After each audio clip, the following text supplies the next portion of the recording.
And the more desperate your situation gets, the more of a reality, a thought of a suicide.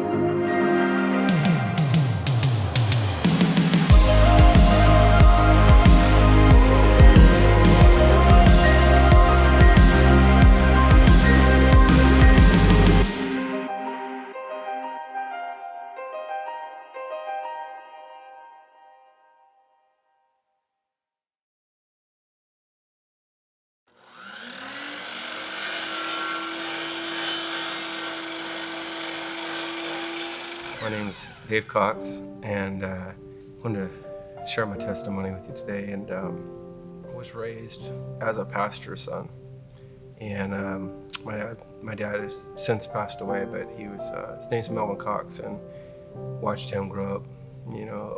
All growing up, watched him in the church and just ministering, and was such a part of my life, hearing the word of the Lord come through him and seeing his life back it up.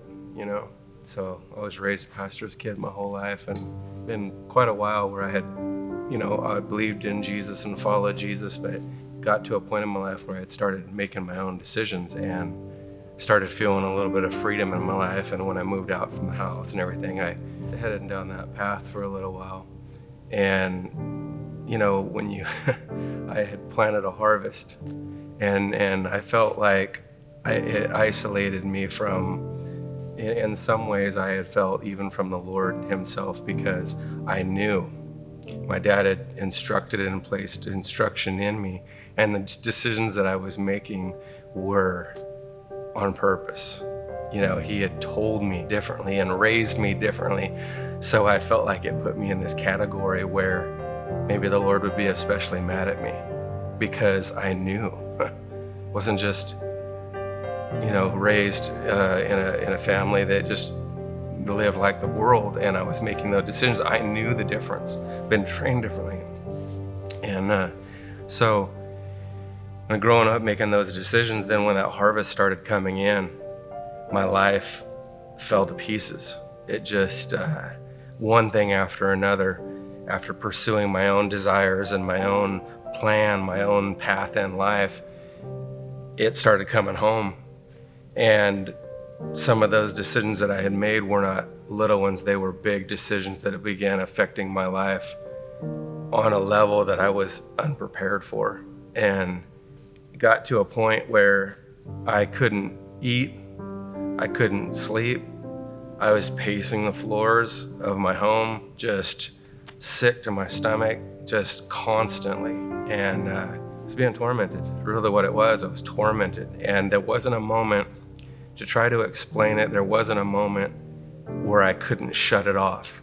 My brain was running, going over all these thoughts and feelings and emotions and everything. All the decisions that I made had come home, and I was sitting right in that moment, and I couldn't shut it off.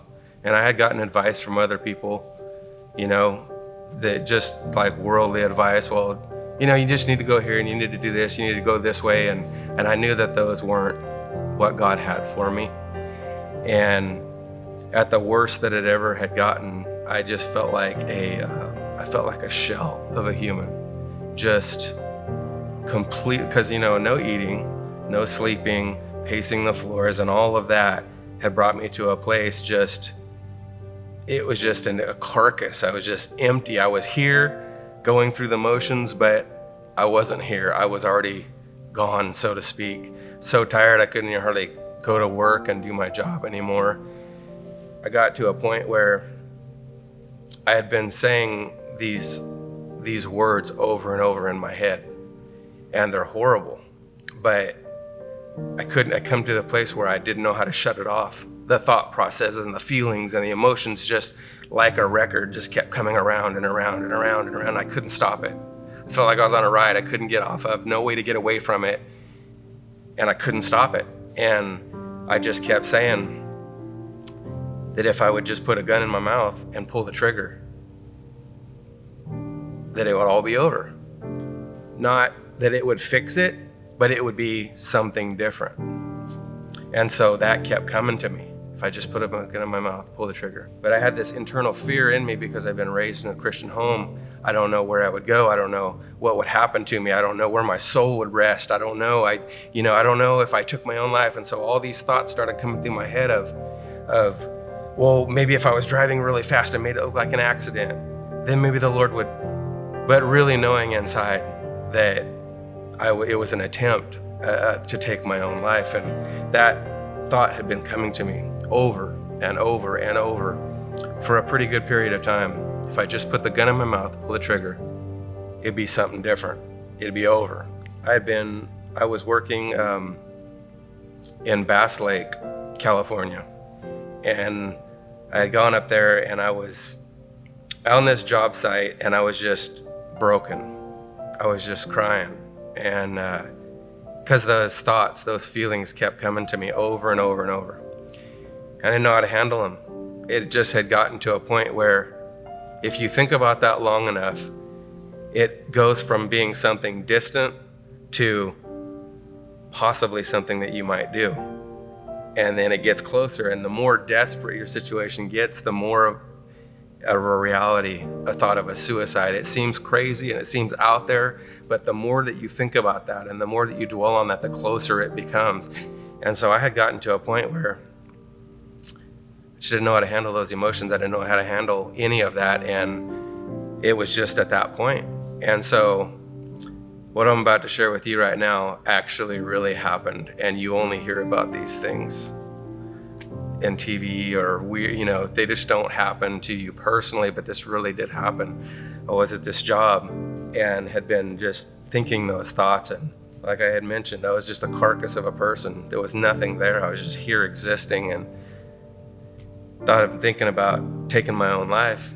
And at the time, I was trying to listen to country music on the radio. I had this DeWalt radio that my dad, the minister, he bought me this radio, and it was sitting over there. And because I was in Bass Lake in the mountains, I couldn't get any signals. So I tried to find this country station, but it was real scratchy and missing. And I was just going through all the stations. And as I'm turning the knob, it's just like, everything's just so scratchy, couldn't find anything. And as I'm going through, I come to this station and it comes through crystal clear. And there's this minister on there, and he says, there's a young man out there right now, and he said, this is what you've been telling yourself. If I put the gun in my mouth and pull the trigger, my problems are over. And he said, the Lord wants me to tell you that that is not the answer. And I can't even describe, I just, seriously, my hand was shaking on that knob, and I just took my hand off there. And it wasn't even that minister had said that. It was that God knew where I was at that very moment. Undeniably, unquestionably, God knew my situation. He knew what I had been thinking, hadn't voiced it to anyone else. And God comes through that minister on that radio and right into my heart. And I knew in that moment, I was listening to a man of God that God used, but God was speaking directly to me, and it changed my life because he knew where I was at. He knew what I was going through. God himself spoke directly to me. And as a child, I always remembered, I would lay on my bed and I would always look up at my ceiling fan, and I would always look at that fan, and it was like this little thing between me and the Lord. And I'd always say, God, I know you're real. I'm not questioning you. I'm not. But I said, Lord, if you'll just spin those fan blades, then it'll just be something between me and you. And I'll know. I already know you're real. I was testing, but I would just say, God, just spin those fan blades for me. And I would just lay there in bed and look at those fan blades. And night after night, even year after year, they never moved. But I'm telling you the honest truth. When I turned and walked away from that moment, I was walking away, and the Lord, like a vision, showed me that fan and said right in my spirit, just like I'm talking to you, right in my spirit, he said, I just moved your fan blades. And I'm sitting there because it was a thing that it was that miraculous. That, not that the fan blade moves and it would be miraculous like that, but he spoke in a way in my life that it was undeniable. Could not ever look at that situation and say that that was not the Lord moving in my behalf. And from that day until this day, I've been serving him with all of my heart and all of my life. And my life has absolutely turned around. And, you know, to this day, I'm following in the footsteps of my dad, who was a minister, and I myself am an ordained minister and have a beautiful wife and, you know, beautiful children. And the Lord's blessed me with a good job and a home, and I have so much to be grateful for and so much to be thankful for, because we serve an awesome, amazing God who can do abundantly above all that we can think or ask.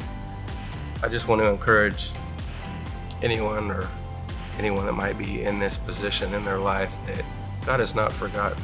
He knows exactly where you are at, the very thoughts that you've been thinking, the things that you've been dealing with, and he knows exactly where you're at, and he is aware of you, and he loves you, and he has a better plan for your life. Jeremiah 29:11, God says, I know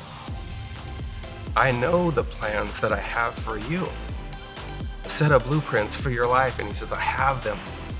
Just come to me, lay your cares at my feet, and I will direct your paths. And so that's something that the Lord did in my life, and I love him with everything I have, every fiber of my being. He is a good God, and so that's my testimony.